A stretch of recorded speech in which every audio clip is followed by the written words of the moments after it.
একজন কোটা সুবিধা ভোগকারী বিশ্ববিদ্যালয়ের শিক্ষক বলেছেন, কোরআন নাকি সূরা আনফালের আলোকে ৮০% কোঠার পক্ষে, চাকুরি, ভূমি, সম্পদ ৮০% বিজয়ী বাহিনীর। বিষয়টি বুঝিয়ে বলবেন, এই দলিলের আলোকে কি কোঠা সুবিধা নেওয়া জায়েজ আছে?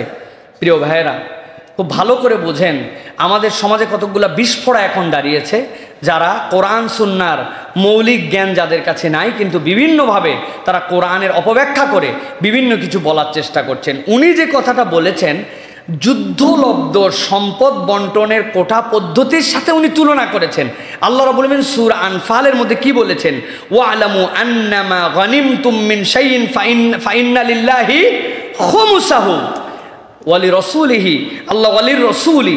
আল্লাহ রাব্বুল আলামিন বলছেন, তোমরা যদি কোনো যুদ্ধ করো, এই যুদ্ধের পরে যুদ্ধলব্ধ যে সম্পদ, ওই সম্পদের প্রথম যে 5 ভাগ, ওই 5 ভাগের 1 ভাগ এটা আল্লাহ এবং তার রসুলের জন্য। এরপরে বাকি সম্পদের মধ্যে থেকে আবার ভাগ করার পরে একটা ভাগ আসবে, বাকি একটা অংশের থেকে 5 ভাগ হবে। ওই 5 ভাগের একটা অংশ দুস্থদের জন্য যাবে, বাইতুল মালে জড়ো হয়ে থাকবে। এরপরে যারা দরিদ্র, যারা দুর্বল, তাদের জন্য সেইটা ব্যয় হবে।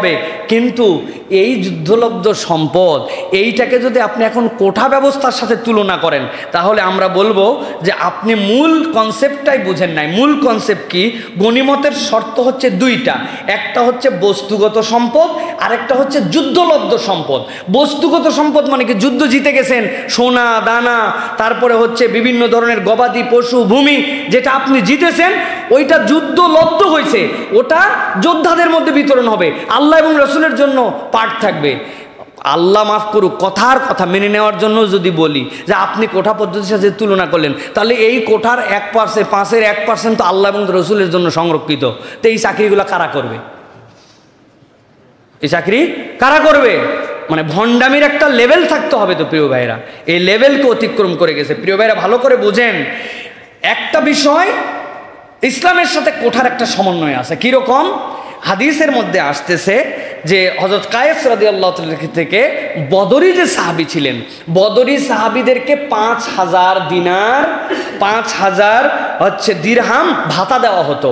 হযরত ওমর বলছেন যে আমার কাছে বদরি সাহাবীদের প্রায়োরিটি সব সময় থাকবে, যেহেতু উনারা হচ্ছেন উলাইকা হুমুল মুকাররাবুন সাবিকুন সাবিকুন, তারা সবচেয়ে ইসলামের জন্য প্রথম খেদমত করছেন। 5000 দিরহাম তাদেরকে ভাতা দেওয়া হতো। কিন্তু এই সম্মানটা ওই সাহাবী পর্যন্তই শেষ। তার ছেলে, তার নাতি, তার নাতি, অথবা উনি বদরি সাহাবী, তার সন্তানের যোগ্যতা থাক বা না থাক, তাকে কোঠার ভিত্তিতে অমুক অমুক পদ দিতে হবে। ইসলাম এরকম কোনো ভাওতাবাজির ধর্ম নয়। অতএব মন গড়া ব্যাখ্যা দেওয়ার এখানে কোনো সুযোগ নাই। 80% বিষয় সংরক্ষিত না। যুদ্ধ করছেন, দেশ স্বাধীন করেছেন, যারা ওই সময় এগুলোর সম্পদ বন্টন করে দেন, ভাগ করে দেন, কিন্তু এটা প্রজন্ম থেকে প্রজন্মান্তর এটাকে টেনে নিয়ে যেতে হবে। এটাকে হবে কোরআনের সূরা আনফালের আলোকে ইসলামের জিহাদকে এটার সাথে সমন্বয় করে দিয়ে এটাকে আপনি সাফাই গাইবেন, এটাকে আপনি সাপোর্ট করবেন, এরকম অপব্যাখ্যা করা যাবে না। এই অপব্যাখ্যা করলে আমাদের ঈমান থেকে বের হয়ে যাওয়ার সম্ভাবনা আছে। আল্লাহ আমাদেরকে বোঝার তৌফিক দান করেন। কোঠা নিয়ে আমার কিছু কথা আছে। আমার একটা প্রস্তাবনা আছে প্রাথমিক, দেশে 100% কোঠা সিস্টেম চালু করা হোক। 100% কোঠা, 100% কোঠা চালু করে যারা যারা আমাদের যুদ্ধের সাথে সম্পৃক্ত ছিলেন, তাদের নাতি, তাদের নাতি, তাদের নাতি, যে আজ পর্যন্ত জন্মগ্রহণ করছে, অথবা ডাক্তার ইডিজি এক্সপেক্টিং ডেলিভারি ডেট দিছে, ওই তারিখ থেকে হিসাব করে যত পদ পদায়ন যা আছে দিয়ে কমপ্লিট করে দেওয়া হোক। সব ক্লিয়ার, 100% দিয়ে এরপরে আমরা যারা আছি, যারা যুদ্ধের সময় হয় নাই, অথবা বাপদাদা তাদের মুক্তিযুদ্ধের সময় হয় নাই, এই প্রজন্ম আছে, তারপরে চাকরি হোক। আগে 100% ক্লিয়ার। এটা কি আপনারা আমার সাথে একমত? হ্যাঁ, এটা করা হোক। এটা করলে এই ঝামেলা মিটবে। আর এটা যদি না করেন, তাহলে কতকগুলো বিষয় আছে প্রিয় ভাইয়েরা, খুব চিন্তার বিষয়, ভালো করে খেয়াল করেন। সেটা হচ্ছে যে মুক্তিযুদ্ধকে আমরা সম্মান করি, তাহলে এখন যারা কোঠার আন্দোলন করতেছে তাদের কাছে আমরা কি দীক্ষা দিলাম?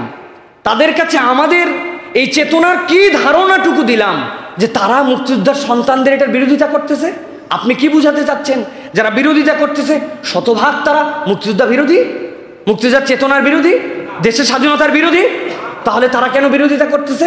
তার মানে প্রকারান্তরে এই 56% এই কোঠা, এই অমানবিক অনৈতিক কোঠা দিয়ে আমরা মুক্তিযোদ্ধার চেতনাকে আমরা নিজেরাই প্রশ্নবিদ্ধ করতেছি, অসম্মান করতেছি। আমরা একটা ছেলে 100 মার্কের মধ্যে 80 মার্ক পাবে, এরপরে সে অ্যালাউ হবে। আরেকটা ছেলে 33 মার্ক পাবে, পাওয়ার পরে সে অ্যালাউ হবে।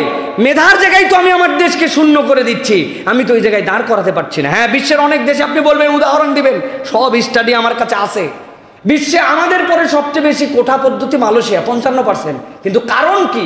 মালয়েশিয়ায় 3টা জাতিগোষ্ঠী আছে, চাইনিজ মালয়, ভূমিপুত্রা, আরেকটা ইন্ডিয়ান মালয়। ওদের মধ্যে ক্লাশ বেঁধে যাবে, এই জন্য সিস্টেম করে তাদেরকে কোঠা দেওয়া হয়। কিন্তু কোঠা মানে এইরকম নয় তুই 100-র মধ্যে 80 পেলে তুই চান্স, আর তুই 33 পেলেই চান্স, এরকম নয়। ওখানেও একটা মেধার মানদণ্ড নির্ধারণ করা আছে। কিন্তু আমাদের এটা একদম একটা অযৌক্তিক, হাস্যকর রূপে দাঁড়াইছে। এটা আমাদের জন্য অনৈতিক। 2 নম্বর বিষয়, প্রিয় ভাইরা, এই যে আমরা দেখতে পাচ্ছি আমাদের যে সন্তানরা, আমরা যারা কোঠা পদ্ধতিতে যাদেরকে বলতেছি, এটার দ্বারা আমাদের কি হচ্ছে? প্রিয় ভাই, প্লিজ আপনারা এইগুলো বিষয় ভাববেন। একটা ছেলে মাস্টার্স পাস করার পরে, এটা নতুন করে চেঞ্জ হয়েছে, মাস্টার্স পাস করার পরে প্রাইমারির চাকরি পায়। আর একটা মেয়ে ইন্টারমিডিয়েট রেজাল্ট হয় নাই, আবেদন করলে প্রাইমারির চাকরি পায়। আপনি কি মনে করেন একটা ছেলে বিশ্ববিদ্যালয়ে মাস্টার্স করার পরে তার যে যোগ্যতা, কোয়ালিফিকেশন, তার যে ওজন, তার যে মনন, তার যে মেধা, তার যে ভীষণ, তার যে মিশন, একজন ইন্টারমিডিয়েট পাস করা মেয়ের সেটা সম্ভব? আপনি মনে করতেছেন প্রাইমারি তো এখানে দিলে কি মেয়েদেরকে আমাদের এগিয়ে দিতে হবে, কিন্তু আপনি মেয়েকে আগাতে যে আপনার জাতির ভবিষ্যৎকে পিছায় দিছেন। আমরা নারী বিদ্বেষী নই, ইসলাম নারীর সবচেয়ে পক্ষে কথা বলেছে। ইসলাম নারীকে যে ইজ্জত দিয়েছে, ইজ্জত কিয়ামত পর্যন্ত কেউ দিতে পারবে না। কিন্তু আমরা না ভেবে এই সকল বুমেরাং সিদ্ধান্ততে সিদ্ধান্ত দিয়েছিলাম, 10 বছর নিয়োগ হয়েছে, ওইগুলো তারও 50 বছর খেদমত করবে, 36 বছর। নতুন করে সিদ্ধান্ত দিয়ে আমি চেঞ্জ করলাম, অনার্স পর্যন্ত আনলাম। কিন্তু যে পয়জন ঢুকে গেল, ওই পয়জনকে আপনি কিভাবে দূর করবেন? এই জন্য আমাদের এই বিষয়গুলা সুদৃঢ় সিদ্ধান্তে আমাদের জাতিকে এগিয়ে নেওয়ার ক্ষেত্রে অগ্রগামী হতে হবে। এই কোটা বিরোধী বা পক্ষে নয়, বরং এটাকে সমন্বয় করে আমাদেরকে এগিয়ে যাওয়ার জন্য, এই দেশকে এগিয়ে নেওয়ার জন্য চেষ্টা করতে আল্লাহ বোঝার তৌফিক দান করেন।